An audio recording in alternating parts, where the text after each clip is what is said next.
എന്തായാലും ഇപ്പോഴത്തെ ചൂടും വെയിലൊക്കെ നമുക്കപ്പോൾ ഒരു അടിപൊളി സമ്മർ വെയർ ചെയ്ത് നോക്കിയാലോ.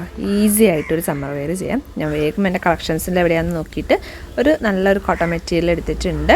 ഇത് ഷോളോട് കൂടി വരുന്ന ആ ഒരു ടൈപ്പ് മെറ്റീരിയലാണ് കേട്ടോ. നല്ല പ്യുവർ കോട്ടൺ ആണ്. അപ്പോൾ നമുക്ക് ഈ ടൈമിൽ യൂസ് ചെയ്യാൻ നല്ല കംഫർട്ടായിരിക്കും.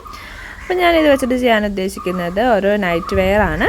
ഒരു പലാസോ പാൻറ്റും ഒരു ഷോർട്ട് ടോപ്പും ഒരു കഫ്താൻ ടൈപ്പ് ടോപ്പുമാണ് ചെയ്യാൻ ഉദ്ദേശിക്കുന്നത്.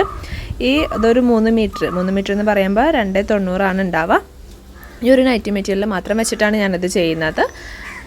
അപ്പോൾ ഇതിൽ വെച്ചിട്ട് ഇതെങ്ങനെ ചെയ്തെടുക്കാമെന്ന് നോക്കാം. അപ്പോൾ ഞാനിതിൻ്റെ ഫോൾഡിങ് വശം നേരെ നോക്കാൻ നെറ്റ് മെറ്റീരിയൽ ഓപ്പൺ ചെയ്ത് ഇടുമ്പോൾ നേരെ 2 മടക്കുക. എന്നിട്ട് മൊത്തം 4 ഫോൾഡ് ചെയ്തിടുക. അതിൻ്റെ ഫോൾഡിങ് വശം എടുത്തിട്ട് അവിടുന്ന് ഒരു 25 ഇഞ്ച് ഞാൻ കട്ട് ചെയ്തെടുക്കുന്നുണ്ട്. ഇപ്പോൾ ടോപ്പിന് ആ 25 ഇഞ്ച് ലെങ്ത്താണ് കൊടുക്കുന്നത്. അതൊന്ന് കട്ട് ചെയ്തെടുത്തിട്ടുണ്ട്. ഞാനൊന്ന് ഷോൾഡർ മാർക്ക് ചെയ്ത് കൊടുത്തു 7 ഇഞ്ചസ്. വളരെ എളുപ്പമാണ് കേട്ടോ ചെയ്തെടുക്കാൻ. പെട്ടെന്ന് തന്നെ ചെയ്തെടുക്കാവുന്നതാണ്. ഒരുപാട് മാർക്കിങ്ങും സ്റ്റിച്ചിങ്ങും ഒന്നും വരുന്നില്ല. കട്ടിങ്ങൊന്നും ഒരുപാടൊന്നും വരുന്നില്ല.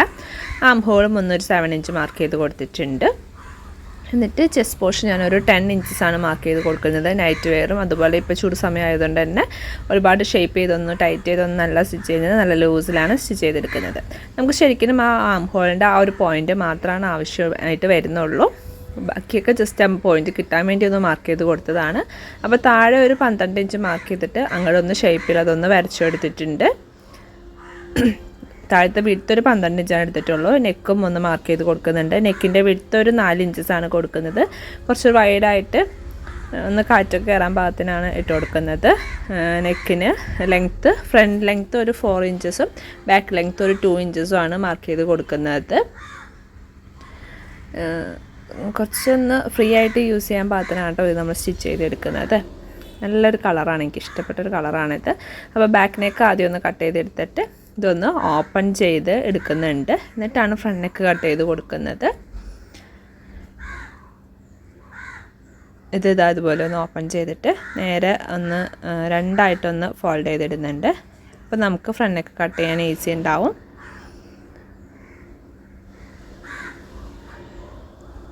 ഇനി നമ്മൾ നേരത്തെ മാർക്ക് ചെയ്ത് കൊടുത്തത് നേരെ ഓപ്പോസിറ്റ് സൈഡിലൊന്ന് ട്രേസ് ചെയ്ത് കൊടുക്കുന്നുണ്ട്. അപ്പോൾ നമുക്ക് 2 സൈഡും ഒന്ന് സ്റ്റിച്ച് ചെയ്യാൻ വേണ്ടിയിട്ടുള്ള ആ ഒരു മാർക്കിങ് കിട്ടാൻ വേണ്ടിയിട്ടാണത്. അപ്പോൾ താഴ്ഭാഗത്തും മുകൾ ഭാഗത്തും ആ പോയിൻ്റ് ഒന്ന് മാർക്ക് ചെയ്തിട്ട് ജസ്റ്റ് അതൊന്ന് ജോയിൻ ചെയ്തെടുത്താൽ മതി. സെൻറ്റർ പോർഷനും കൂടി ജസ്റ്റ് ഒന്ന് ഒരു പോയിൻ്റ് ഇട്ട് കൊടുക്കുന്നുണ്ട്. എന്നിട്ട് നേരെ തിരിച്ചിട്ടിട്ട് ആ പോയിൻറ്റുകൾ തമ്മിലൊന്ന് ജോയിൻ ചെയ്തെടുത്തിട്ടുണ്ടെങ്കിൽ നമുക്ക് ആ ഭാഗത്തെ ഷേപ്പും കൂടി നമുക്ക് കിട്ടും. അപ്പോൾ ഇതിൻ്റെ മാർക്കിങ്ങൊക്കെ ഇത്രയാണ് വരുന്നുള്ളൂ. നമുക്ക് ഇതിൽ ഇനി ചെയ്യേണ്ടത് ബാലൻസ് ഉള്ള പീസുകൾ വെച്ചിട്ട് ഒരു ക്രോസ് പീസ് ഒന്ന് കട്ട് ചെയ്തെടുത്തിട്ടുണ്ടെങ്കിൽ നെക്കൊക്കെ ഫിനിഷ് ചെയ്യാൻ പറ്റും. ആ 2 ഭാഗവും ഒന്ന് സ്റ്റിച്ച് ചെയ്തെടുത്തിട്ടുണ്ടെങ്കിൽ നെക്കും സ്റ്റിച്ച് ചെയ്ത് ആ 2 മാർക്കിങ്ങിൽ നല്ല വശത്താണ് നമ്മൾ സ്റ്റിച്ച് ചെയ്യുന്നത്. മുകളിൽ കൂടെ തന്നെ അതൊന്ന് വെറുതെ സ്റ്റിച്ച് ചെയ്ത് കൊടുത്തിട്ടുണ്ടെങ്കിൽ ടോപ്പിൻ്റെ സ്റ്റിച്ചിങ് കഴിയും. ബാലൻസ് ഉള്ളത് ഫുള്ള് ബോട്ടത്തിന് എടുക്കുന്നുണ്ട്. അപ്പോൾ ആ ഓപ്പൺ ആയിട്ടുള്ള അറ്റത്ത് നിന്ന് ഒരു 3 ഇഞ്ച് മാറ്റിയിട്ടാണ് നമ്മൾ മാർക്ക് ചെയ്ത് കൊടുത്തത്. താഴോട്ട് ക്രോച്ച് ഏരിയ ഒരു 11 ഇഞ്ച് എടുക്കുന്നുണ്ട്. ഇത് ബാലൻസ് ഉള്ള ആ പീസ് 4 ഫോൾഡ് ചെയ്തിട്ടേക്കുന്നതാണ് കേട്ടോ. എന്നിട്ട് 11 ഇഞ്ചിൻ്റെ അവിടെ നിന്ന് ഇട്ടിട്ട് നമുക്ക് ആം ഹോളൊക്കെ ചെയ്യുന്ന പോലെ ജസ്റ്റ് ഒന്ന് കർവ് ചെയ്ത് വരച്ചെടുക്കുന്നുണ്ട്. ഇതിലിപ്പോൾ നമുക്ക് ബോട്ടത്തിന് ലെങ്ത്ത് ഒരു 33 ഇഞ്ചസൊക്കെയാണ് കിട്ടുള്ളൂ. അപ്പോൾ ഇതിൽ കൂടുതൽ ലെങ്ത്തൊക്കെ ആവശ്യം ഉണ്ടെങ്കിൽ നമ്മൾ വേറെ പീസ് വെച്ചിട്ട് ജോയിൻ ചെയ്യേണ്ടി വരും. ഈ ഒരു മെറ്റീരിയൽ ആണെങ്കിൽ ഇതിന് ഷോൾ സെയിം ടൈപ്പ് വരുന്നതുകൊണ്ട് നമുക്ക് വേണമെങ്കിൽ ചെയ്യാം.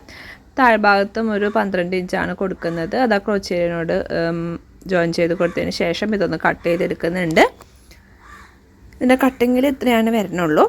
പിന്നെ നമ്മൾ ഇതിൻ്റെ സൈഡിൽ നിന്ന് കട്ട് ചെയ്തെടുക്കുന്ന ആ പോർഷനാണ് മുകളിൽ ബെൽറ്റ് അറ്റാച്ച് ചെയ്യാനായിട്ട് യൂസ് ചെയ്യുന്നത്. കാരണം ഇതിന് കുറച്ച് മെറ്റീരിയൽ കുറവാണല്ലോ. അപ്പോൾ നമുക്ക് ലെങ്ത്ത് അധികം കുറഞ്ഞു പോകാതിരിക്കാൻ വേണ്ടിയിട്ട് നമ്മൾ ആ ബെൽറ്റിന് വേണ്ടിയിട്ട് എക്സ്ട്രാ പോർഷനാണ് എടുക്കുന്നത്.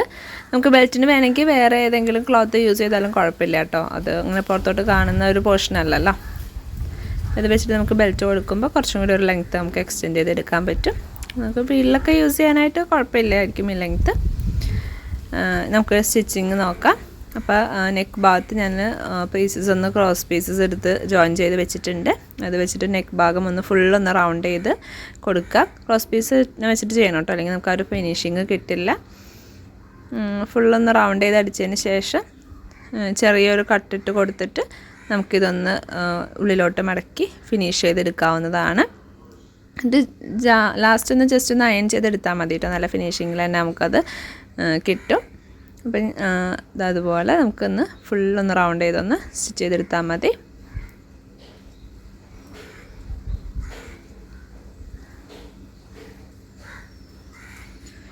ഇതിന് ശേഷം നമുക്ക് ഇതിൻ്റെ താഴ്ഭാഗം ഒന്ന് നേരിയതായിട്ടൊന്ന് മടക്കി അടിക്കണം കേട്ടോ. ഈ നെക്ക് ഫിനിഷ് ചെയ്ത് കഴിഞ്ഞതിന് ശേഷം ഒരുപാടൊന്നും മടക്കി അടിക്കട്ടെ, കാരണം നമ്മൾ ലെങ്ത്ത് ടോപ്പിന് 25 ഇഞ്ചല്ലേ എടുത്തിട്ടുള്ളൂ. എന്നിട്ട് ആ മുകളിൽ നമ്മൾ മാർക്ക് ചെയ്തത് നല്ല വശത്ത് കൂടെ തന്നെ ഒരു സ്റ്റിച്ച് കൊടുക്കുക. സെയിം കളർ നൂലും ആവാൻ ശ്രദ്ധിക്കണം കേട്ടോ, അല്ലെങ്കിൽ പെട്ടെന്ന് എടുത്തറിയും. 2 സൈഡിലും സ്റ്റിച്ച് ചെയ്ത് കഴിഞ്ഞിട്ടുണ്ടെങ്കിൽ ടോപ്പിൻ്റെ സ്റ്റിച്ചിങ് കഴിഞ്ഞു. ഇനി ബോട്ടത്തിൻ്റെ നല്ല വശം ചേർത്ത് വെച്ചിട്ട് ആ ക്രോച്ച് ഏരിയ ഒന്ന് സ്റ്റിച്ച് ചെയ്ത് കൊടുക്കുന്നുണ്ട്. പെട്ടെന്ന് സിമ്പിളായിട്ട് കഴിയുന്ന ടൈപ്പാണ് കേട്ടോ നമ്മളിതിൻ്റെ സ്റ്റിച്ചിങ് എല്ലാം ചെയ്തെടുക്കുന്നത്. ക്രോച്ച് ഏരിയ സ്റ്റിച്ച് ചെയ്തതിന് ശേഷം നമ്മൾ ഇതാ കണ്ടതുപോലെയാണ് ജസ്റ്റ് അതൊന്ന് സ്റ്റിച്ച് ചെയ്ത് കൊടുത്താൽ മതി. 2 വശത്തും ഒന്ന് സ്റ്റിച്ച് ചെയ്ത് കൊടുക്കുക. ഡബിൾ സ്റ്റിച്ച് ചെയ്യാൻ മറക്കരുത്, അല്ലെങ്കിൽ പെട്ടെന്ന് പൊട്ടിപ്പോവും. താഴ്ഭാഗം ഒന്ന് മടക്കി അടിക്കുക. ഒരുപാട് നമ്മൾ എടുത്തിട്ട് മടക്കി അടിക്കേണ്ട, നേരിയതായിട്ട് മടക്കി അടിച്ചാൽ മതി. ക്ലോത്ത് കുറവായതുകൊണ്ടാണ്. തേരുവശം വരുന്നിടത്തൊന്നും നമുക്ക് മടക്കി സ്റ്റിച്ച് ചെയ്യേണ്ട ആവശ്യമില്ല കേട്ടോ. ടോപ്പിൻ്റെ സൈഡ് നമ്മൾ അതുകൊണ്ടാണ് മടക്കി സ്റ്റിച്ച് ചെയ്യാതിരുന്നത്. ബോട്ടം താഴ്ഭാഗം മടക്കി അടിച്ചതിന് ശേഷം ആ 2 ലെഗ് ഒന്ന് ജോയിൻ ചെയ്ത് കൊടുത്താൽ മതി. അതും ഡബിൾ സ്റ്റിച്ച് ചെയ്ത് കൊടുക്കുന്നുണ്ട്. ഇനി നമുക്ക് ആ ബെൽറ്റ് ഒന്ന് മുകൾ ഭാഗത്തൊന്ന് ജോയിൻ ചെയ്ത് കൊടുക്കാം. ഇലാസ്റ്റിക്കാണ് ഇട്ട് കൊടുക്കുന്നത്, വെള്ളി വേണമെങ്കിൽ അങ്ങനെ ഇട്ട് കൊടുക്കാവുന്നതാണ്. അപ്പോൾ ആ ബെൽറ്റ് ഒന്ന് നല്ല വശവും ചേർത്ത് വെച്ചിട്ടൊന്ന് ജസ്റ്റ് മുകൾ ഭാഗത്തൊന്ന് ജോയിൻ ചെയ്ത് കൊടുക്കുന്നുണ്ട്. ബെൽറ്റിൻ്റെ ഒരു സൈഡ് തേരുവശമാണ്. അപ്പോൾ അത് ഒന്ന് ആ ഇലാസ്റ്റിക് ഇടാനുള്ള ആ ഒരു ഗ്യാപ്പ് ഒന്ന് മടക്കി അടിക്കുന്ന സമയത്ത് തേരുവശം ആയതുകൊണ്ട് മടക്കി അടിക്കുന്നില്ല, ഒറ്റ അടിയാണ് അടിക്കുന്നുള്ളൂ. അപ്പോൾ ഇലാസ്റ്റിക് ഇടാനുള്ള ഗ്യാപ്പും കൂടി ഒന്ന് സ്റ്റിച്ച് ചെയ്തെടുക്കുന്നുണ്ട്. ലാസ്റ്റ് സ്റ്റിച്ച് ചെയ്ത് വരുമ്പോൾ ചെറിയൊരു ഗ്യാപ്പ് ഇട്ട് കൊടുക്കണം, ഇലാസ്റ്റിക് കയറ്റി കൊടുക്കാൻ എളുപ്പത്തിന് വേണ്ടിയിട്ട്. ആ ഗ്യാപ്പിൽ കൂടെ നമുക്കൊരു പെൻ എന്തെങ്കിലും യൂസ് ചെയ്തിട്ട് ഇലാസ്റ്റിക് ഇട്ട് കൊടുക്കാവുന്നതാണ്. അപ്പോൾ നമ്മളിതിൻ്റെ ബോട്ടത്തിൻ്റെയൊക്കെ സ്റ്റിച്ചിങ് ഓൾറെഡി കാണിച്ചിട്ടുണ്ട്, അതുകൊണ്ടാണ് ഇതിൽ ഡീറ്റെയിൽ ആയിട്ട് കാണിക്കാത്തത്. വീഡിയോസ് നമ്മുടെ ചാനലിൽ കയറി ചെക്ക് ചെയ്ത് നോക്കിയാൽ മതി, അറിയാൻ പറ്റും. അപ്പോൾ സ്റ്റിച്ച് ചെയ്ത് കഴിഞ്ഞതിന് ശേഷം മുകൾ ഭാഗത്തും കൂടി 2 സ്റ്റിച്ച് കൊടുത്തിട്ടുണ്ടെങ്കിൽ ബോട്ടത്തിൻ്റെ സ്റ്റിച്ചിങ്ങും കഴിഞ്ഞിട്ടുണ്ട്. ഇത്രയേ ഉള്ളൂ. ഇതിലൊന്ന് ഡീറ്റെയിൽ ചെയ്യാൻ വേണ്ടിയിട്ട് 2-3 ബട്ടൺസ് വെച്ച് കൊടുത്തിട്ടുണ്ട്. അത് തികച്ചും ഓപ്ഷണലാണ്. കണ്ട സൈഡ് നമ്മൾ അധികം സ്റ്റിച്ച് ചെയ്തിട്ടില്ല, അത് തേരുവശം ആയതുകൊണ്ടാണ്. ഇനി ഷോൾ വെച്ചിട്ട് നിങ്ങൾക്ക് വേണമെങ്കിൽ ടോപ്പിന് ലെങ്ത്തോ അല്ലെങ്കിൽ ബോട്ടത്തിനൊക്കെ ലെങ്ത്ത് കൂടുതൽ യൂസ് ചെയ്യണമെങ്കിൽ സെയിം പാറ്റേണിലാണ് ഷോൾ വരുന്നത്. അപ്പോൾ ഇതാണ് ഇതിൻ്റെ ഫൈനൽ ലുക്ക്. നല്ല അടിപൊളി ക്യൂട്ടായിട്ടുള്ള ഒരു നൈറ്റ് വെയർ ആണ്. ഒരു അത്യാവശ്യം എക്സലൊക്കെ യൂസ് ചെയ്യുന്നവർക്കും ഇത് യൂസ് ചെയ്യാവുന്നതാണ് കേട്ടോ. ലെങ്ത്ത് കുഴപ്പമുണ്ടാവില്ല. അപ്പോൾ എല്ലാവരും ഇഷ്ടപ്പെട്ടിട്ടുണ്ടെങ്കിൽ ട്രൈ ചെയ്തിട്ട് ഫീഡ്ബാക്ക് അറിയിക്കണേ.